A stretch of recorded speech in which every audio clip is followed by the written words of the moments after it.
Ketua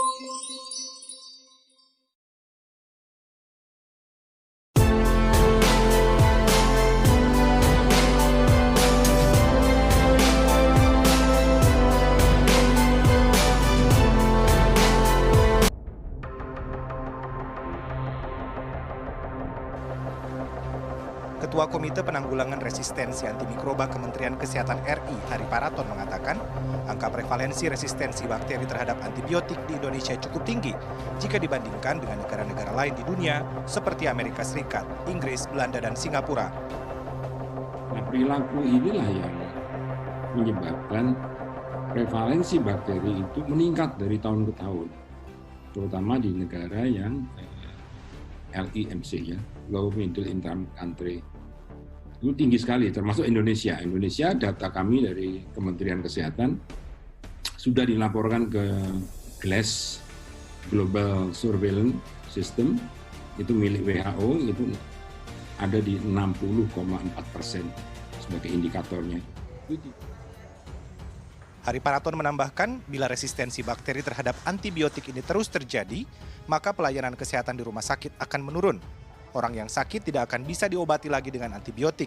Bahkan, operasi-operasi kecil saja yang dilakukan di rumah sakit bisa berujung pada kematian akibat munculnya infeksi tambahan. Pada 2013, WHO mencatat sekitar 700.000 kematian di seluruh dunia akibat resistensi antimikroba. Jika tidak ada penanggulangan yang serius, maka diprediksi akan terjadi pandemi bakteri resisten pada tahun 2050 yang akan menelan angka 10 juta kematian per tahun. Apa itu antibiotik? Antibiotik adalah obat yang digunakan untuk mengatasi penyakit yang disebabkan oleh bakteri atau kuman. Jenis antibiotik tertentu hanya mampu membasmi bakteri tertentu. Penyakit karena virus tidak dapat diobati oleh antibiotik.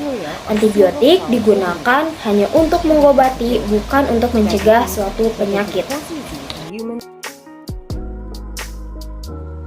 Obat digolongkan menjadi beberapa jenis. Pertama, ada obat bebas. Obat bebas merupakan obat yang bebas di pasaran, dapat dibeli tanpa resep dokter. Obat ini logonya berwarna hijau dengan lingkaran hitam di luarnya. Yang kedua, ada obat bebas terbatas.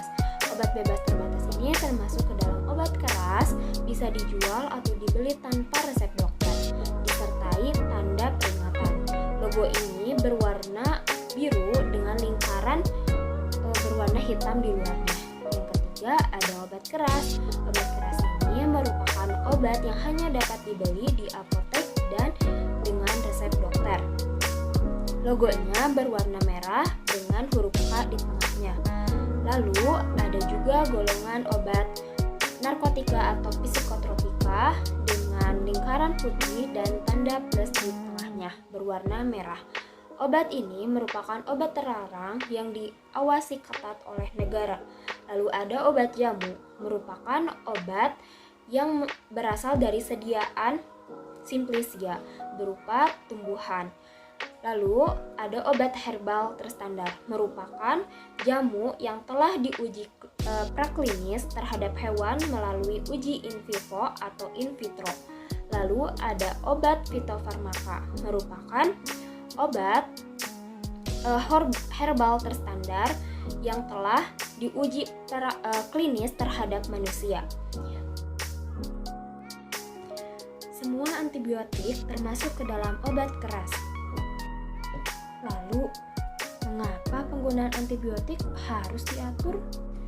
Penggunaan antibiotik yang tidak tepat atau salah dapat menyebabkan timbulnya resistensi antibiotik. Resistensi antibiotik adalah kondisi di mana antibiotik yang digunakan tidak lagi mampu atau efektif untuk mengobati atau menyembuhkan penyakit yang disebabkan oleh bakteri. Lalu, apa yang dapat meningkatkan resiko kejadian resistensi antibiotik? Kejadian resistensi antibiotik disebabkan karena satu, seringnya menggunakan jenis antibiotik tertentu. Yang kedua, penggunaan antibiotik yang tidak sesuai dengan jenis penyakit atau fungsinya. Yang ketiga, menggunakan antibiotik tidak sesuai dengan aturan, jumlah dosis, frekuensi, dan lama waktu penggunaan. Dampak dari resistensi antibiotik yang pertama, pasien tidak kunjung sembuh. Yang kedua, penggunaan antibiotik semakin meningkat. Lalu, biaya pengobatan dan perawatan semakin tinggi sehingga produktivitas menjadi berkurang. Lalu, apa sih yang bisa kita lakukan untuk mencegah resistensi? Yang pertama, gunakan antibiotik dengan bijak. Bijak. B. Beli antibiotik hanya dengan resep dokter. Antibiotik termasuk ke dalam golongan obat keras. Jangan gunakan resep lama meskipun gejala penyakit yang dirasakan sama dengan penyakit sebelumnya. Kedua, ikuti petunjuk penggunaan antibiotik. Ikuti aturan cara pemberian, dosis atau takaran, berapa kali pemberian per hari, lama waktu antibiotik harus dihabiskan, perhatikan keutuhan kemasan, petunjuk penyimpanan, dan kadar luarsanya. Lalu, J. Jeli dan berani bertanya kepada dokter apakah ada antibiotik yang diberikan. Tanya apa penyebab penyakit, apa perlu diberikan antibiotik, mengapa perlu diberi, dan bagaimana petunjuk konsumsinya. Yang ketiga ada A. Awasi penggunaan antibiotik di rumah. Jangan berikan antibiotik Anda kepada keluarga atau orang lain meskipun gejala penyakit sama. Habiskan antibiotik meskipun gejala penyakit menghilang. K. Konsultasi ke dokter jika sakit lebih dari 3 hari. Batuk, demam, pilek tidak perlu menggunakan antibiotik. Istirahat dan konsumsikan makanan yang bergizi. Jika disertai lendir atau darah, segera ke dokter. Kedua, dukung dengan kebiasaan pola hidup bersih dan sehat. 3. Habiskan antibiotik walaupun gejala telah hilang. 4. Jangan berikan antibiotik ke orang lain walaupun gejala penyakitnya sama. 5. Jangan gunakan obat-obat yang tidak jelas isinya. Yang keenam, jika ada penggunaan antibiotik yang salah, segera lapor dokter atau tenaga kesehatan. Karena kesehatan menjadi tanggung jawab bangsa, mari kita bersama-sama lebih peduli terhadap penggunaan obat-obat yang benar. Dimulai dari keluarga tercinta dengan Dagu Sibu. Dapatkan. Obat antibiotik merupakan obat keras yang dibeli di apotek dengan resep dokter. Penggunaan antibiotik harus di bawah pengawasan dokter agar terhindar dari hal-hal yang tidak diinginkan. Penggunaan obat antibiotik yang tidak tepat akan menyebabkan resistensi antibiotik. Tanda khusus obat ini yaitu lingkaran berwarna merah, tepi berwarna hitam, dan terdapat huruf K di tengah lingkaran. Gunakan. Obat antibiotik digunakan sesuai dengan etiket yang tertera pada kemasan obat, yaitu 2 kali sehari. Artinya obat ini diminum setiap 12 jam.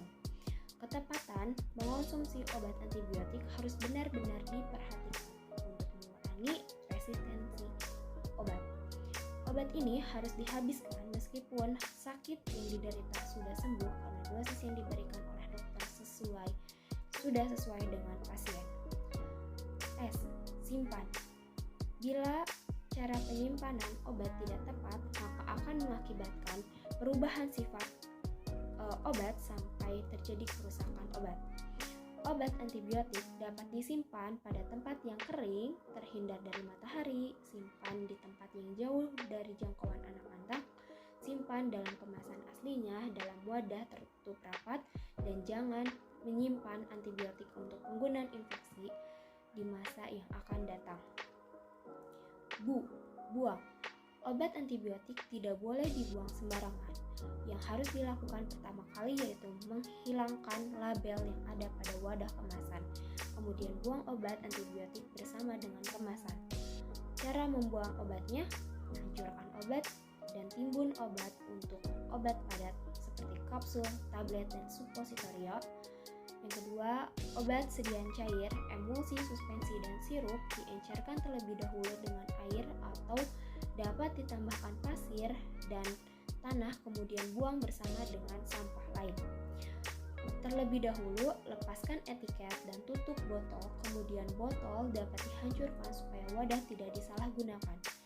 Untuk kemasan box, dus, dan tab digunting terlebih dahulu, baru dibuang. Mari lindungi hidup kita, gunakan antibiotik